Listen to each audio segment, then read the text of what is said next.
All right, for all you microbiologists out there, you know that in the lab, some bugs are pretty easy to nail down. But then there are the others, the masters of deception. Today, we're diving deep into one of those, Nocardia paucivorans. This is a pathogen that's as tricky to identify as it is dangerous. And I'm not kidding when I say this thing is a master of disguise. It's a real headache to pin down, both on the bench and even with molecular methods. And here's the kicker. It has this nasty habit of going for the brain. So for us in the lab, getting the ID right and getting it right fast is absolutely critical for our patients. So, full transparency on where all this info is coming from. We pulled this all together using a Gemini deep search. And for those of you who want to go down the rabbit hole and check out the primary literature, we've got you covered. The complete notebook with all the citations is available for you to dig into.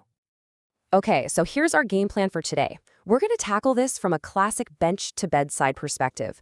First, we'll meet the culprit, Nocardia paucivorans. Then, we'll get into the diagnostic headaches it causes. After that, we'll look at the severe clinical syndromes, talk treatment and susceptibility, and wrap up with prevention and what's next. All right, let's jump right in. First up, getting to know this cunning pathogen. So what is this thing fundamentally? Nocardia paucivorans is a gram-positive filamentous bacterium. Think of it like one of those aerobic actinomycetes you see. It's actually pretty common out in the environment, in the soil. That's why we treat it as a risk group 2, a BSL-2 pathogen in the lab.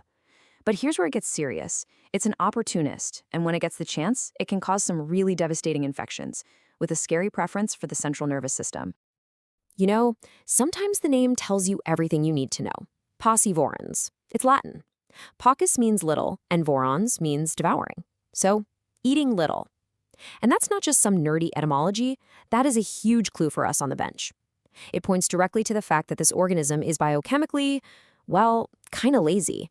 And that's a key feature we'll use to ID it. And that eating little thing, it plays out exactly like you'd expect in the lab.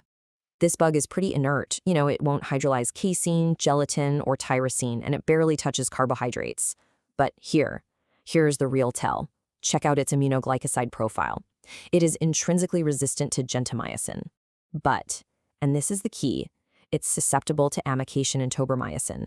That weird, paradoxical pattern. When you see that, your brain should be screaming, Nocardia paucivorans. So, that unique profile brings us right to our next big topic, the challenge of actually diagnosing this thing. Because, man, it really is a master of disguise. Okay, so the workflow to nail this down is pretty standard, right? It's a 3-step dance. We start with the scope, looking for those initial clues on the gram and acid-fast stains. Then we move to culture, and you're going to need a lot of patience. And finally, we hit it with molecular for confirmation. But, and this is a big but, that last step has a huge catch. So what are we looking for? On the stain, you want to see those classic, delicate, beaded gram-positive filaments. The real giveaway is that right-angle branching. And on the plate, get comfortable, because this thing is a slow grower. We're talking 2 to 4 weeks sometimes. But when it finally shows up, you'll see these dry, chalky, yellowish colonies with those fuzzy aerial hyphae. And for you seasoned techs, take a whiff. It's got that unmistakable moldy basement smell, a fantastic old-school clue. Okay, remember that big catch I mentioned with molecular ID? Here it is. Our go-to tool, our workhorse, 16S rRNA sequencing, can totally betray us here. Why? Because Nocardia paucivorans has a molecular doppelganger, Nocardia brevicattana. They are so closely related, we're talking 99.5% similar on their 16S gene, that partial sequencing just can't tell them apart. And this isn't just an academic problem. This is a huge deal. It means we are almost certainly underdiagnosing paucivorans and not seeing the true scope of the infections it causes. So now that we've seen how tough it is to spot in the lab, let's switch gears and look at the clinical side. What actually happens when this bug from the soil gets into a patient? Most of the time, infection kicks off either by breathing in some dust or through a cut in the skin.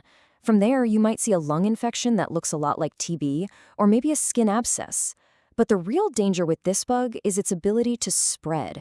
And the signature move of Nocardia paucivorans is its terrifying ability to go straight for the central nervous system. I'm talking brain abscesses. And here's the scariest part. It can do this even in people who are immunocompetent. That is a major red flag. And this isn't just textbook stuff. Look at these real cases. You've got a 63-year-old man with a low CD4 count who gets a cerebellar abscess and meningitis. A 52-year-old woman with diabetes, she ends up with multiple abscesses in her cerebellum. But check this out. A 73-year-old guy, completely immunocompetent, starts with a lung mass and it spreads, causing 2 brain abscesses and another one in his knee. This just shows you, this pathogen is a serious threat, no matter who the patient is. So, with infections this severe, how on earth do we treat them? Well, this is where things get complicated. Let's talk therapy and susceptibility. First thing to know is there isn't one single rulebook everyone follows. For instance, if you look at the Dutch swab guidelines, they'll often start with cotrimoxazole for mild cases. But for severe infections, they ramp it up to a combo like imipenem plus amikacin. International guidelines often agree on trimethoprim sulfamethoxazole as a backbone, but they'll combine it with a carbapenem. And you're seeing linezolid used more and more, and for good reason. It gets into the CNS like a champ. And I cannot stress this enough. Treatment is a marathon, not a sprint. If the CNS is involved, we are talking a minimum of 12 months of therapy. That's a year. And that's not a suggestion. It's absolutely non-negotiable if you want to wipe out the infection completely and prevent a relapse, which can be just devastating. Now here's something really important for us in the lab, the Great Transatlantic Divide on susceptibility testing. In Europe, EUCAS does not publish clinical breakpoints for any Nocardia species, none. So what do? You report the raw MIC and leave it to the ID docs to interpret. But in the US, the CLSI does provide breakpoints for key drugs like TMPSMX, linezolid, and imipenem.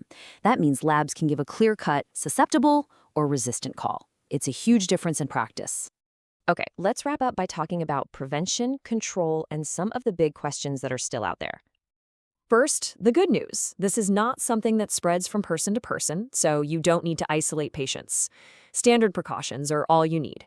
The real battleground for prevention is the environment. We have to be super careful about dust, especially from construction or renovation projects near our immunocompromised patients. And in the lab, as we said, it's a solid BSL-2 bug. And this is advice we can pass right along to our high-risk patients. Tell them to be careful with things like gardening, where they're in direct contact with soil. If they absolutely have to do it, they need to wear gloves, long sleeves, shoes, the whole deal. And super important, any little cut or scrape needs to be cleaned out immediately and thoroughly.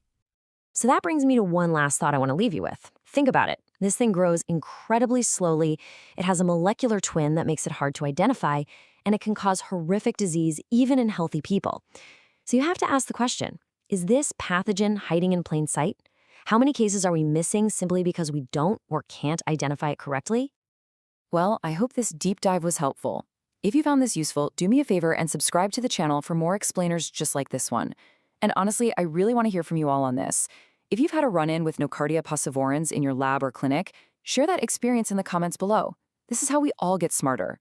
Thanks so much for watching.